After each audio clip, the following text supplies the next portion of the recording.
Hello what's up guys, कैसे हैं आप सभी लोग। तो मेरी नज़र पड़ी इस मदरबोर्ड के ऊपर जिसका नाम है Ant value H61MAD3-N gaming micro ATX motherboard, जो कि बहुत पुराने लाइनअप H61 का मदरबोर्ड है, जो कि बहुत पुराने प्रोसेसर, बहुत पहले जो प्रोसेसर आए थे उनको सपोर्ट करता है, सेकेंड थर्ड जनरेशन प्रोसेसर्स।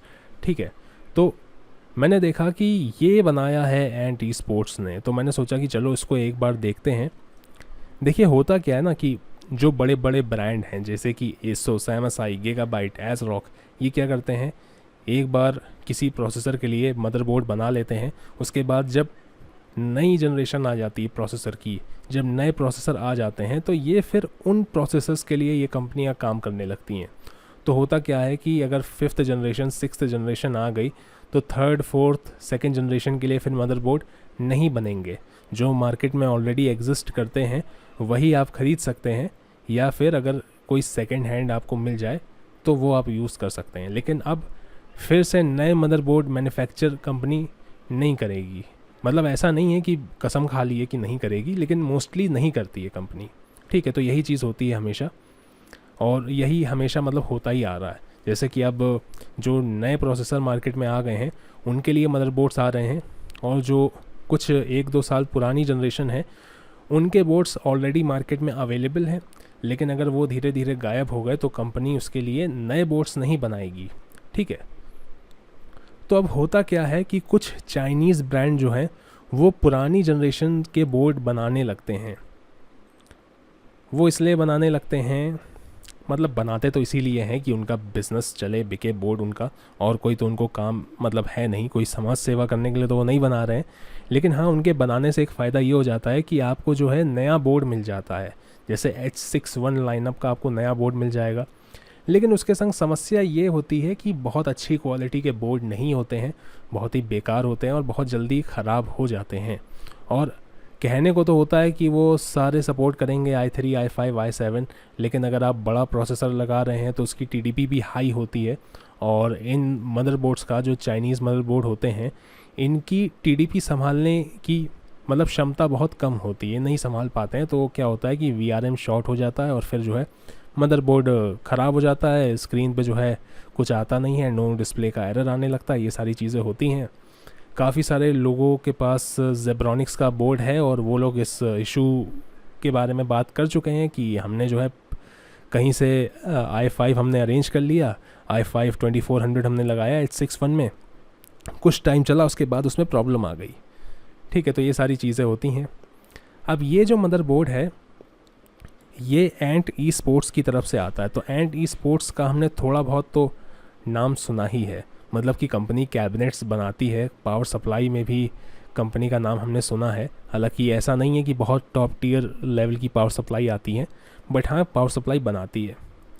और अगर मैं इस मदरबोर्ड को ध्यान से देखूं तो यहाँ पे मुझे दिख रही हैं 4 चोक्स हैं, जिसमें से 3 आई गेस पावर स्टेजेस हैं CPU की, और एक SoC के लिए रिज़र्व है, यानी कि सिस्टम ऑन चिप के लिए। तो ओवरऑल देखने में ये जो जेब्रॉनिक्स का बिल्कुल बेकार सा जो मदरबोर्ड आता है उससे थोड़ा सा बेटर लग रहा है ये। और यहाँ पे ये क्लेम करते हैं कि इन्होंने NVMe भी दे दिया है। अब पुराने चिपसेट में बाय डिफ़ॉल्ट NVMe के लिए कोई लेन खाली तो थी नहीं, तो अब इन्होंने पता नहीं कहाँ से काट पीट के जो है लेन निकाली है NVMe के लिए, और ये NVMe दे रहे हैं। और इसकी कोई गारंटी भी नहीं है कि ये चीज़ प्रॉपरली वर्क करेगी हर किसी के लिए या नहीं। ठीक है, तो ये सारी चीज़ें हैं। तो ये मदरबोर्ड आया है। अब मैंने इसको पर्सनली यूज़ करके तो नहीं देखा है, बट मैं उम्मीद कर रहा हूँ कि ये शायद जेब्रॉनिक्स के बोर्ड से बेटर होगा। और अगर इनका इस मदरबोर्ड का बायोस इन्होंने अगर बहुत अच्छे से बनाया है, बायोस पे इन्होंने अगर काम किया है, तो एक प्रॉब्लम इन्होंने सॉल्व कर दी।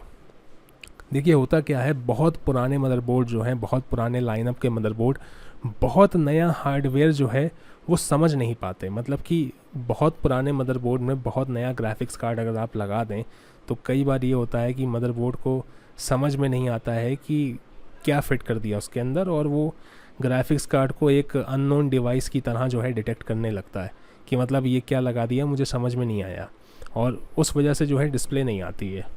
तो इस चीज़ को सॉल्व करने के लिए, फिक्स करने के लिए कई बार जो कंपनी है वो बायोस अपडेट बनाती है, लेकिन बायोस अपडेट भी एक हद तक आता है, एक लेवल तक आता है। जैसे एसुस का H61 बोर्ड था, तो उसके लिए जो बायोस अपडेट आया वो लास्ट अपडेट 2014 तक ही आया। उसके बाद अब ये जो 2015 2016 के जो ग्राफिक्स कार्ड हैं ये भी उसमें सम हाउ सपोर्ट हो जाते हैं, काम कर जाते हैं। लेकिन अगर आप बहुत नया ग्राफिक्स कार्ड उसमें लगा दें जो अभी रिसेंटली रिलीज़ हुआ है, तो चांसेस हैं कि आपको नो डिस्प्ले का एरर देखने को मिल जाए। ये चीज़ होती है, अगर आप बहुत पुरानी चीज़ में बहुत नई चीज़ उठा के लगा देंगे तो ये एरर आने लगता है। लेकिन जब कोई चाइनीज़ कंपनी पुराने लाइनअप के लिए मदरबोर्ड बनाती है और इसी डेट में बना रही है, यानी कि करंट डेट में बना रही है या 1-2 साल पहले उसने बनाया है, तो पॉसिबिलिटी होती है कि उन्होंने बायोस में इतना कुछ काम कर दिया होगा कि हाँ कम से कम ड्राइवर कह रहा हूँ, हार्डवेयर मतलब डिटेक्ट तो हो जाएगा। तो ये सारी चीज़ें हो जाएंगी। तो ये बोर्ड जो है हो सकता है कि ठीक ठाक बायोस के संग आए, तो इसके संग इसमें एक बेनिफिट ये मिल जाएगा कि 1650 जैसा जो ग्राफिक्स कार्ड है वो शायद सपोर्ट कर जाए इस बोर्ड के संग। अगेन मुझे पता नहीं कि ऐसा होगा या नहीं होगा, मैं ये नहीं कह रहा हूँ कि ये होगा, मैं होप कर रहा हूँ, यानी कि उम्मीद कर रहा हूँ। होपफुली ये चीज़ें हो सकती हैं, ठीक है। बाकी मदरबोर्ड कैसा है अब मेरे पास तो है नहीं, तो मैंने यूज़ तो किया नहीं है, बट देखने में ओवरऑल मुझे ये जेब्रॉनिक्स से थोड़ा सा बेटर लग रहा है। यहाँ पे जो है एक इन्होंने एक HDMI स्लॉट भी दे रखा है जो कि ठीक है। और थोड़ा सा रिव्यूज़ भी देख लेते हैं अमेज़ॉन पे। तो अमेज़ॉन पे रिव्यूज़ तो सबने अलग अलग दिए हैं। कोई कह रहा है इकोनॉमिकल बट लिमिटेड रैम, यानी कि अच्छा 1333 मेगाहर्ट्ज़, मतलब 1333 मेगाहर्ट्ज़ के ऊपर आप नहीं जा सकते, तो ये थोड़ी सी इसमें वो है, कोई बात नहीं, ठीक है। H61 से हम क्या एक्सपेक्ट करेंगे। लिखा है picture is misleading, be careful. अच्छा, तो यहाँ पे 4 पिन पावर कनेक्टर दिया हुआ है, लेकिन जो कस्टमर ने रिसीव किया है उसमें 8 पिन है। तो यहाँ पे कुछ ये चीज़ें हो सकती हैं कि बोर्ड में जब आप बोर्ड मंगाएं तो उसमें 8 पिन हो। किसी ने मंगाया, देख लेते हैं। हाँ ये देखिए, मुझे यहाँ पे दिख रहा है ये जो है 8 पिन पावर कनेक्टर है। जो पावर कनेक्टर है यहाँ पे वो 8 पिन है।